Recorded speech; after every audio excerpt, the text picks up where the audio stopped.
The DA says the announcement of stage 6 load shedding till further notice does not bode well for the country. Party leader John Steenhuisen says this poses the gravest threat to the country's economy and social stability. He says high-level load shedding over an extended period will have devastating effects on the most vulnerable citizens. We're now sitting in the worst opening month of load shedding in the history of the Republic of South Africa. We keep being told things are going to get better. They're not getting better. And keeping on doing the same thing is the wrong thing to do. One energy sector analyst agrees poor communities who cannot provide solutions for themselves will be severely impacted. South Africa is in deep trouble when it comes to the supply of electricity in the system.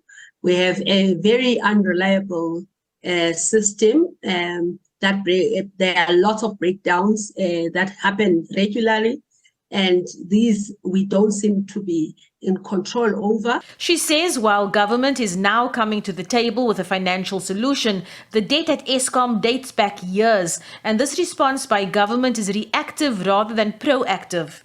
Malaysia also says the lack of a proper, credible plan and timelines and reviews of whether the plan is successful doesn't help. Energy is a critical input to the economy. Whether you're looking at the water sector, water infrastructure, for you to get water, you need to pump in. There's a lot of input that comes from energy. Whether you're looking at the ICT sector and the reliability of that, it's impacted by the energy sector. On the subject of renewables, Malaysia says South Africa can't afford to rely on renewables only. She says the country can supplement with renewables by adding to the grid and for environmental reasons, but renewables will have to work in tandem with coal fire.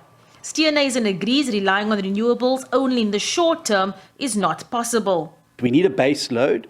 Coal is currently providing that base load. You can't just simply remove the base load and then expect renewables to fill that gap immediately.